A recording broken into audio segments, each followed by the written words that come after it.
बेगूसराय से जहां सामाजिक तत्वों ने बमबारी की घटना को अंजाम दिया है। इस बमबारी की घटना में 4 लोग घायल हो गए हैं, जिसमें एक व्यक्ति गंभीर रूप से घायल बताया जा रहा है, जबकि 3 लोग मामूली रूप से घायल हैं। वहीं घायल व्यक्ति को इलाज के लिए बलिया पीएचसी में भर्ती कराया गया है। घटना बलिया थाना क्षेत्र के ऊपरी टोला शिव मंदिर के पास की है।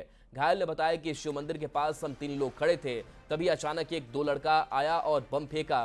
वहीं डीएसपी ने बताया कि सूचना पर जब घटनास्थल पर पहुंचे तो घटनास्थल पर बम ब्लास्ट की पुष्टि नहीं हुई है। उन्होंने बताया कि कुछ शरारती बच्चे ने पटाखा फेंक दिया, जिससे 1-2 लोग घायल हो गए। पुलिस आगे की जांच कर रही है। गाँव के बगल में मंदिर थे, लड़का मेरे मालना के बैठा हुआ, जिससे हम घर से निकले, खाली वहाँ खड़ा हुआ था, थोड़ा ईटा उठा गिरा हुआ, ऐसा हिसाब से बम गिरा के बनाई लेकर के पॉइंट फंड सब चल गए इधर। अपराधियों का मन बढ़ गया है और इसी वजह से अपराधी जो है सो आए दिन विभिन्न तरह के बलात्कार, हत्या, लूट, बमबारी ये किए जा रहा है। ये सरकार की बहुत बड़ी विफलता है। घटना यही कि अभी फोन आया, मेरा घर वहीं पटवा सकता है, वहीं से फोन आया लोकल ग्रामीण से कि यहाँ पे एक बम का आवाज हुआ है। जब वहाँ पहुंचे तो वहाँ बम का प्लास्टिक का छोटा छोटा टुकड़ी और मसाला भारी मात्रा में वहाँ गिरा हुआ है। हम लोग घटनास्थल पे गए थे, वहाँ पे चारों तरफ जांच पड़ताल करके देखे हम लोगों ने। वहाँ पे बम जैसा फूटने का कोई चिन्ह नहीं पाया गया। जिस तरह से बम फूटता है तो वहाँ गड्ढा हो जाता है या फिर आसपास की चीज़ें अस्त व्यस्त हो जाती है, उस तरह से नहीं पाया गया। लेकिन ऐसा लग रहा है किसी बच्चे ने शरारत की है, जो कोई ये जो पटाखा होता है, जो पावरफुल पटाखा होता है या फिर फुलझड़ी हो, वो गलत डायरेक्शन में छोड़ दिया है।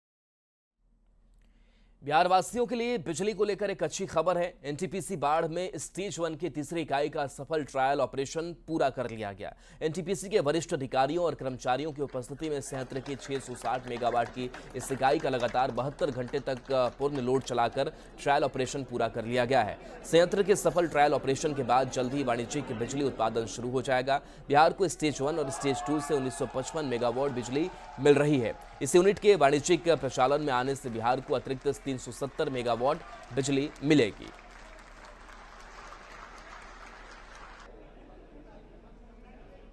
हमें आज 660 मेगावाट कैपेसिटी की यूनिट 3 को ट्रायल ऑपरेशन कंप्लीट कर चुके हैं, जिसमें 72 घंटे का फुल लोड में चला के दिखाना पड़ता है। इस यूनिट से हम लोग 370 मेगावाट बिहार को देंगे। पूर्णिया के अरविंद सत्यार्थी पर्यावरण प्रेमियों के लिए एक मिसाल बने हैं। लोग इन्हें ट्रीमैन के नाम से भी जानते हैं। अरविंद सत्यार्थी के पिता 50 साल पहले हैदराबाद से आकर पूर्णिया में बस गए थे और यहीं उन्होंने ग्रोमोर नर्सरी की शुरुआत की।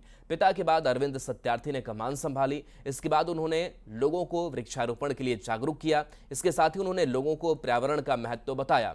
अरविंद सत्यार्थी की नर्सरी में जापान के विख्यात प्रजाति के आम मियाजकी से लेकर थाईलैंड के कार्डिनल मौजूद हैं। उन्होंने कहा कि जापान का मियाजकी आम काफ़ी स्वादिष्ट और मेडिकेटेड गुणों से भरपूर है। यह विश्व का सबसे महंगा आम माना जाता है। अरविंद सत्यार्थी से बात की न्यूज़ 18 संवाददाता कुमार प्रवीण ने।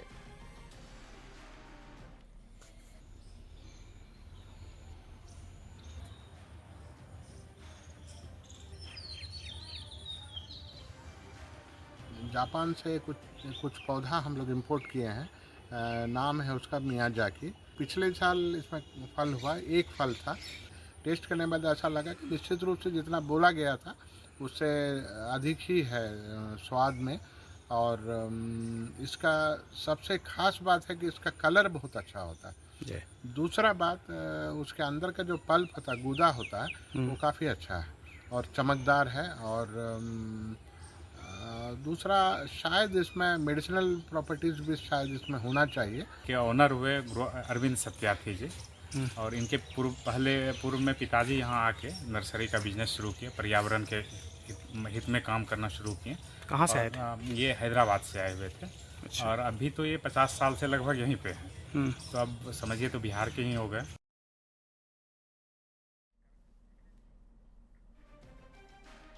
खबर हजारीबाग से है, जहां शेख भिखारी मेडिकल कॉलेज अस्पताल में लापरवाही पर न्यूज़ 18 की खबर का बड़ा असर दिखा।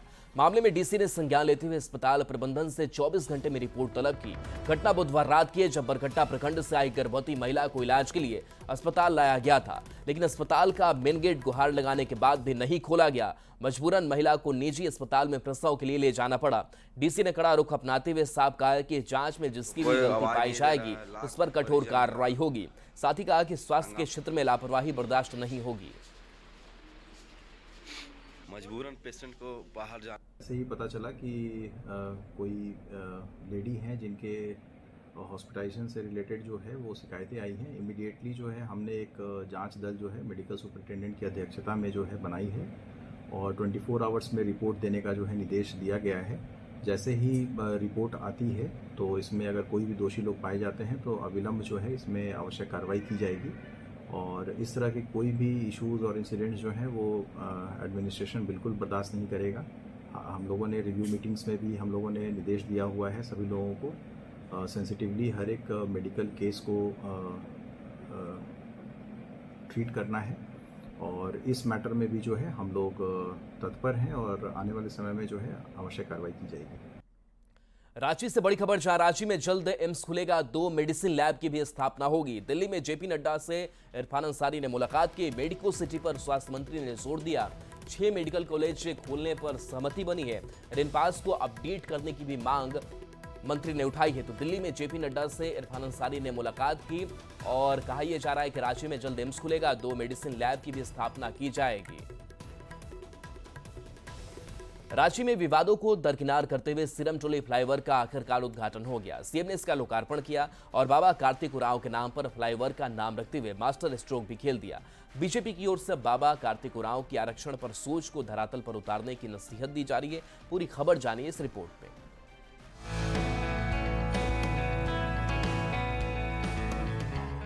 झारखंड की राजधानी रांची को बड़ी सौगात मिली है।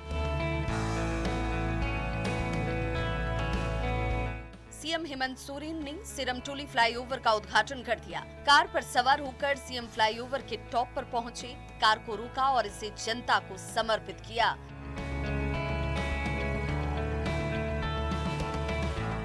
इसी के साथ सीएम ने इसका नामकरण भी कर दिया। बाबा कार्तिक उरांव के नाम पर फ्लाईओवर का नाम रखा गया है। बहुत पुरानी व्यवस्था के साथ रांची रचा बसा है। अब इसको नया आयाम देने का हम लोगों ने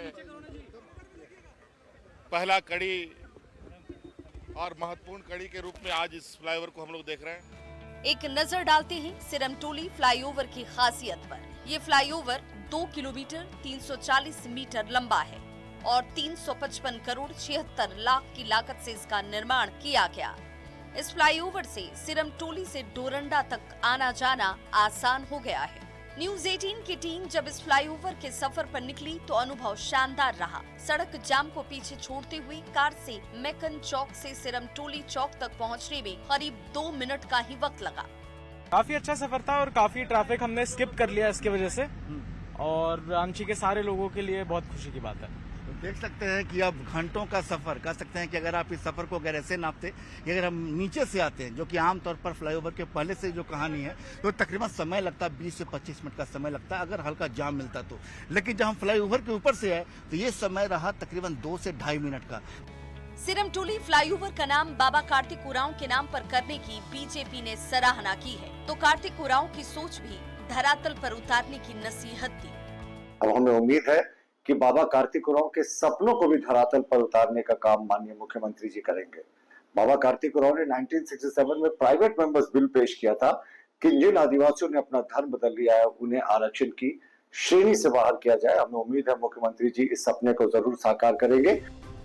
सिरमटोली फ्लाईओवर के रैंप को लेकर बुधवार को पूरे झारखंड में आदिवासियों ने बंद बुलाया था। विपक्ष का कहना है कि अगर रैंप के विवाद का हल किया जाता और उसके बाद उद्घाटन होता तो ये और बेहतर होता। सिरमटोली फ्लाईओवर का उद्घाटन और बाबा कार्तिक उरांव का नामकरण आने वाले दिनों में झारखंड की सियासत को और गर्मा सकता है। न्यूज़ 18 के लिए रांची से ओम प्रकाश के साथ संजय कुमार सिन्हा की रिपोर्ट। और चलिए न्यूज़ 18 बिहार झारखंड पर खबरें आपके लिए लगातार जारी है।